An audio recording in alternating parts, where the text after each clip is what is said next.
Kathy from Stagecoach, Texas, has a question about paint cracks. You only find a town named Stagecoach in Texas. I like it. You got Paris and you got Mars. You got all kinds of stuff in Texas. Moscow. Do Got you? them all, yeah. Really? All right. Tynan, So, Texas. is it really? There really is I down in the didn't know valley. that. My great uncle started it. This is fascinating, but it has nothing to do with what Kathy's writing us about. She says she's found these cracks down between her ceiling and the walls when she's preparing to paint. So Kathy writes, I use big stretch caulking all around the room after I found those cracks, and after letting it dry a week, I painted the room. Now, she says, I have hairline cracks in the paint where I painted on the caulking between the walls and the ceiling.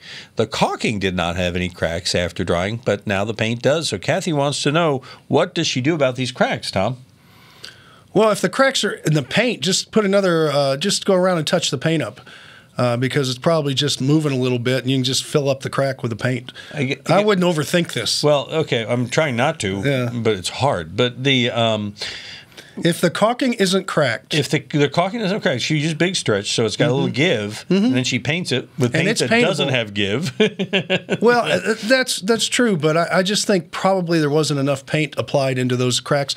People kind of paint the ceiling and paint the wall, but they really don't get into that junction point. So I would say right now, don't do anything more than just another brush of paint all the way around and fill that crack up. No, I think it'll be fine. So, but is it possible the room is moving and that big stretch is giving and taking a little, and that's what's causing the crack? Well, that's why I say let's go ahead, since the crack is there. Let's fill it again with paint and then see what happens. Yeah, okay. I think that's all you can really do. And you know, in the old days, yeah, I like this. Back in the old days, crown molding. Yes. Was invented because when plaster comes together there was always a crack. Okay. So they would put molding on it, and that's where the crown molding in older homes were. It's kind of like toe molding on the floor where the floor meets the wall. That's right. It covers the baseboard was the edge. same. Okay. All that. So that's where movement shows up. But you should be able to just hit it with some paint. So Tom recommends crown molding. Yeah, crown molding. Right. Do you have a question you need an answer? Send it to us. Crown molding wouldn't be bad, but no, it's kind of more expensive than we want. It's a more expensive solution, but man, it would class up the room.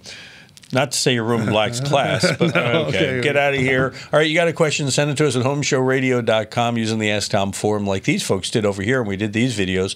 We can do one for you, too, and if you subscribe to our channel, click our bell, we'll ring yours when we post it.